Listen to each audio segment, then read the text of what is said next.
আজকে তোমাদের সাথে শেয়ার করব মটর শাকের একটা রেসিপি, সেটা হলো মটর শাক ভাজা।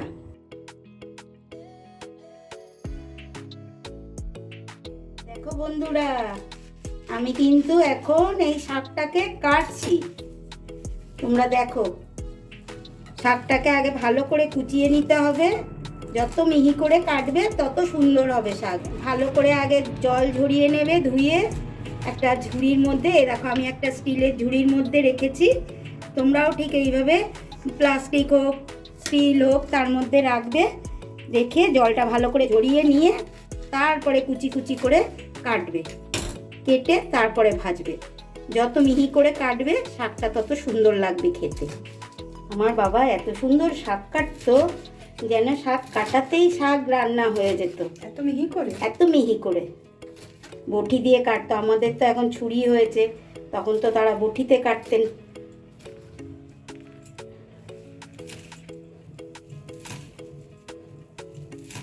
শাক কাটা হয়ে গেল, এবার আমি বড়ি আর বাদামটা ভাজবো, তোমাদেরকে দেখাবো। পুরো তোমরা থাকবে কিন্তু আমার সঙ্গে। দেখো বন্ধুরা, শাক আমার কাটা কিন্তু হয়ে গেছে।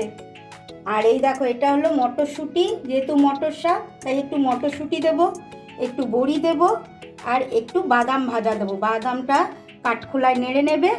আমি কড়াইতে তেল দিলাম, এবারে আমি বড়িটা ভেজে নেব। তেলটা গরম হয়ে গেছে, এবার আমি বড়িটা ছেড়ে দিলাম। এবার বড়িটা ভেজে আমি তুলে রাখবো।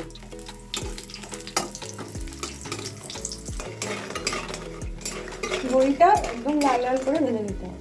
হ্যাঁ, বেশি না পুড়ে যায় না। এবার আমি দুটি শুকনো লঙ্কা আর একটু কালো জিরে ফোড়ন দিলাম।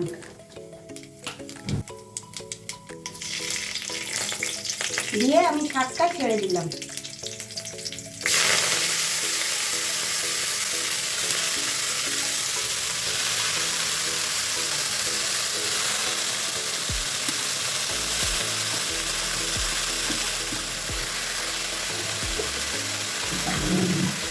নুন দিলাম আর একটু হলুদ দিলাম।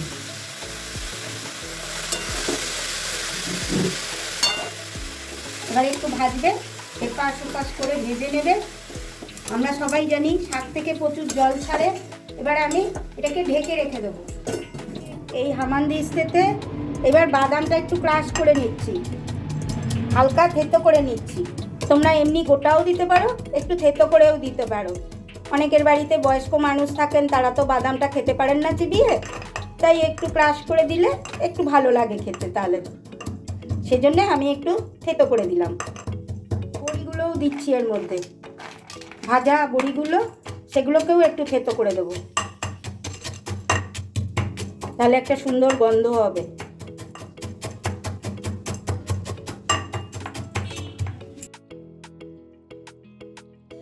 এবারে মটরশুঁটিটা দিয়ে দেব।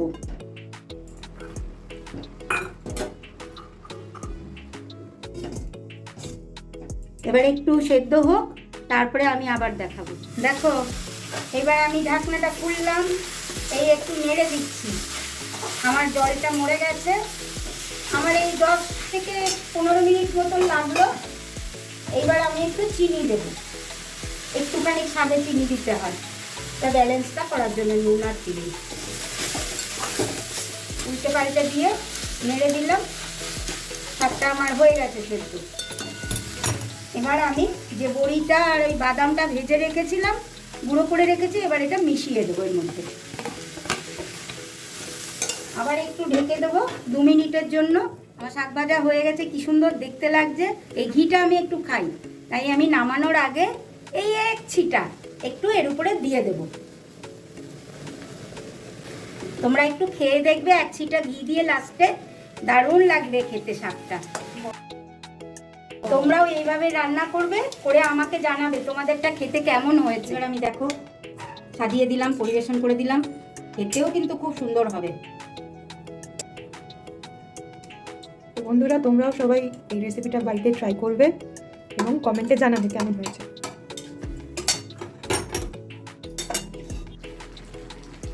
ভিডিওটা তোমাদের যদি খুব ভালো লাগে তাহলে আমাকে একটু লাইক শেয়ার আর সাবস্ক্রাইব করে দিও কিন্তু বন্ধুরা।